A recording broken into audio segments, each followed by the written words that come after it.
Selamat datang kembali di RN Entertainment. Selamat datang kembali di The Golden Cross Playlist. Hari ini kita akan melanjutkan review saham part yang ke-124. Namun di video kali ini merupakan salah satu video yang spesial karena hari ini saya akan membahas 3 sektor yang menurut saya sangat potensial sekali di tahun 2021. Salah satu sektornya adalah CPO, di mana hari ini ada kurang lebih 6 saham CPO terbaik versi saya yang akan saya review. Saham pertama yang akan direview adalah saham Astra Agro Lestari. Kalau kita lihat secara teknikal menggunakan The Golden Cross Playlist, teman-teman bisa perhatikan di sini. Harganya kemarin ditutup di 12.325, di mana harganya memang sudah mendekati resist terkuatnya di 12.400 namun tidak berhasil ditembus dan berpeluang untuk menguji support di 12.100 sampai dengan 12.245. Tetapi kalau besok Astra Agro Lestari atau AALI ini berhasil break di atas 12.400, maka dia berpeluang untuk terus melanjutkan kenaikan terdekat menuju ke 40 hari harga tertinggi di 12.500. Kemudian kita coba lihat lagi yang berikutnya. Kita punya saham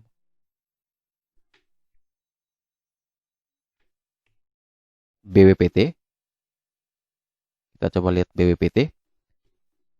Saham BWPT ditutup di harga 144, di mana sempat menyentuh harga tertinggi di 166, sekaligus sekarang menjadi resist kuatnya. Kemudian support dari BWPT ada di 138, di situ ada white line, dan ada 130 sebagai support terkuat atau PBL. Bagi teman-teman yang ingin membeli saham BWPT, range menarik memang dari 138 sampai dengan 144, untuk bisa teman-teman koleksi dengan target kenaikan terdekat yaitu ke 153 dan target jauhnya menuju ke 166. Kemudian kita lanjut ke yang berikut. Kita punya saham LSIP. Saham LSIP ditutup di harga 1.375 dan saham LSIP ini masih aman di atas PBH yang menjadi support kuatnya.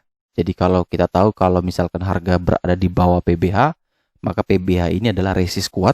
Tapi karena harga saat ini 1.375 sudah berada di atas PBH-nya, maka PBH yang tadinya menjadi resist kuat sekarang menjadi support kuatnya.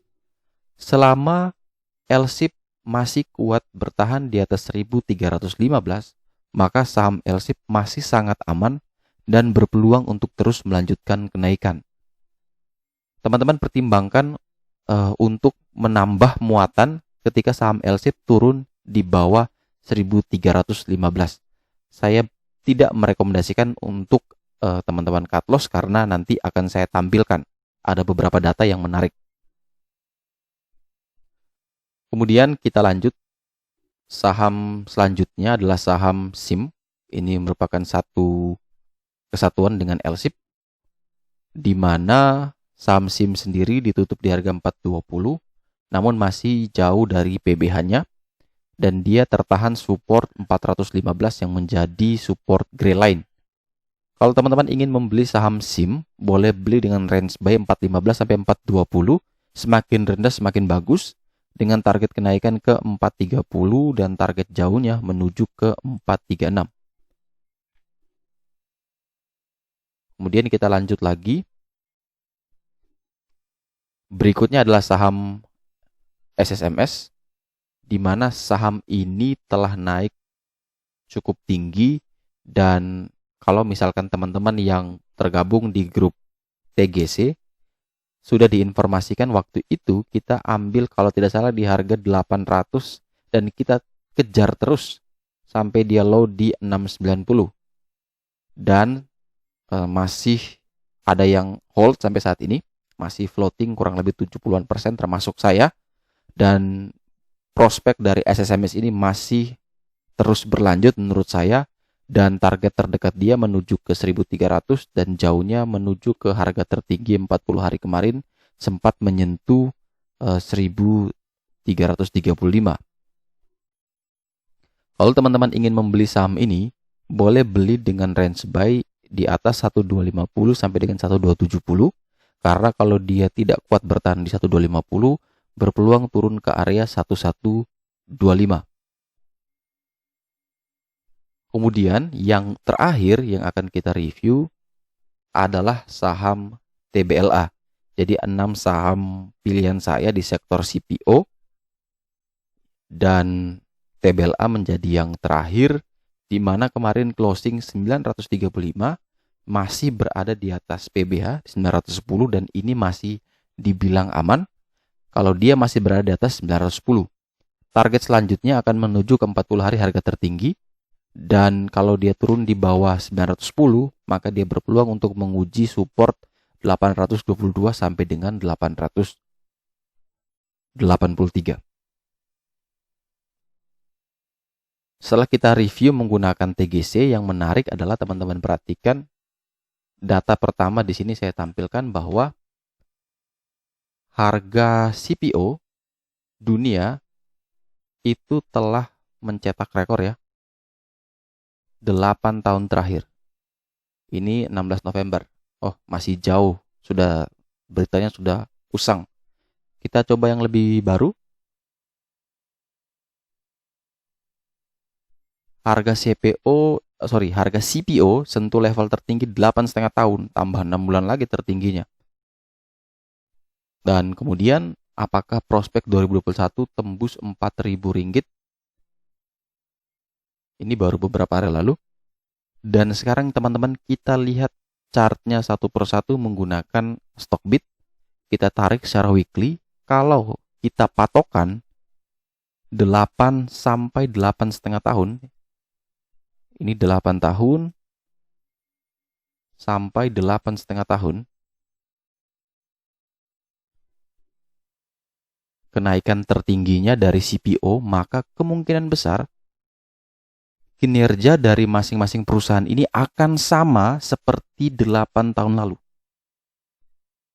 Logikanya begini, kalau harga CPO itu naik, artinya perusahaan mampu menjual dalam volume yang sama, tetapi bisa menghasilkan nilai penjualannya lebih besar. Karena misalkan, di tahun ini, harga CPO dunia misalnya 2.000, salesnya cuman katakan 1.000 ton. Jadi 1 ton 2.000, kalau mereka berhasil jual 1.000 ton, maka mereka cuma dapat 2 juta. Tapi ternyata harga CPO dunia hari ini itu bukan lagi 2.000, melainkan 3.500. Artinya, kalau mereka jual dalam volume yang sama, hanya 1.000, tetapi nilai jualnya jadi 3.500, artinya mereka mendapatkan sekitar 3,5 juta. Ada kenaikan 1,5 juta. Dan biasanya perusahaan ketika harga CPO dunia itu naik, justru volumenya di situ yang dia produksi semakin banyak. Karena dia tahu sudah diuntungkan oleh harga komoditas dunianya, yaitu CPO. Nah, kalau kita berkaca pada 8 tahun lalu, kita lihat di sini untuk AALI kurang lebih di tahun 2012, ya kita anggap di 2012, maka dia berada sekitaran di area sini.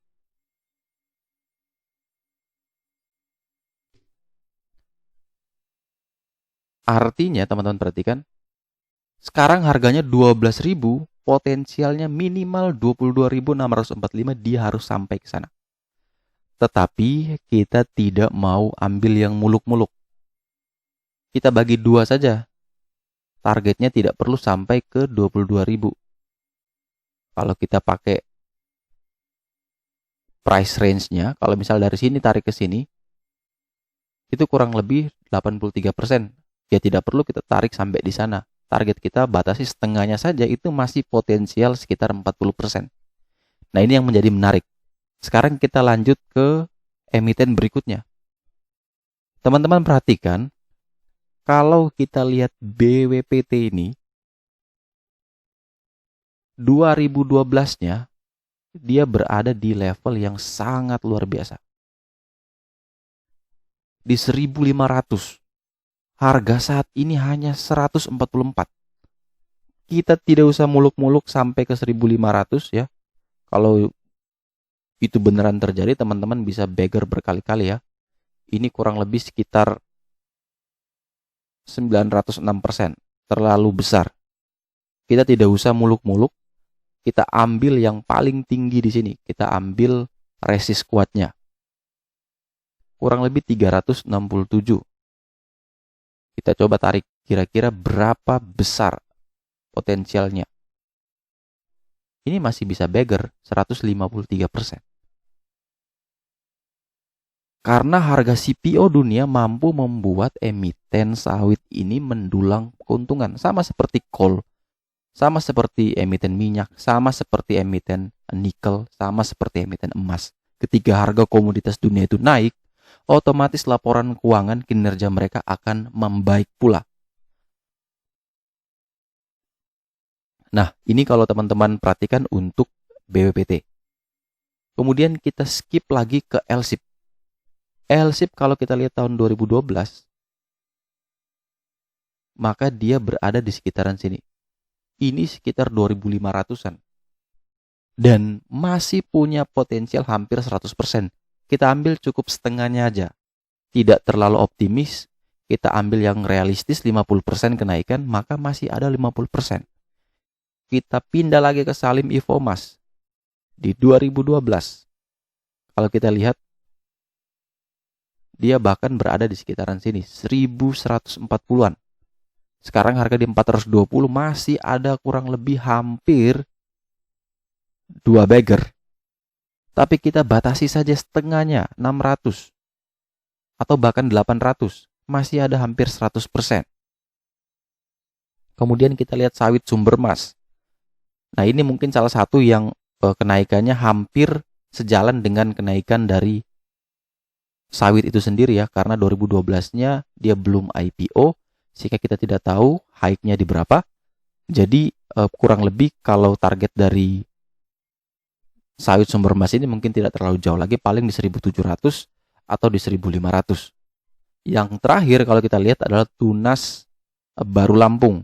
Ini pun kalau kita lihat tahun 2012, dia bahkan telah melewati dan ini menjadi tidak menarik.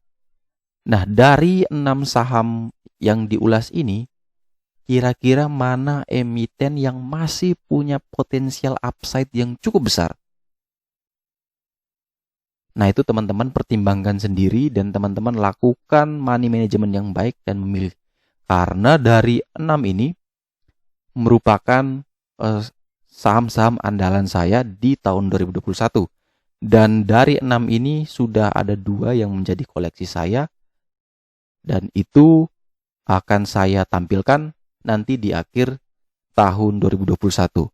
Jadi untuk tidak mengurangi atau mengganggu kepada teman-teman biar objektif.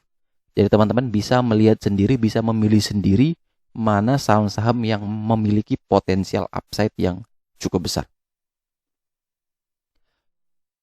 Oke, mungkin sekian dulu video dari saya. Terima kasih banyak teman-teman yang telah subscribe, yang telah like video ini dan juga bantu share. Semoga informasi ini dapat bermanfaat. Tetap lakukan your own research agar teman-teman bisa mendapat level confidence ketika teman-teman memutuskan untuk membeli sebuah saham. Nanti akan ada 2 sektor lagi yang akan saya review. Bisa ditunggu. Jangan lupa nyalakan lonceng notifikasinya agar teman-teman tidak ketinggalan. Sampai jumpa dan semoga membantu.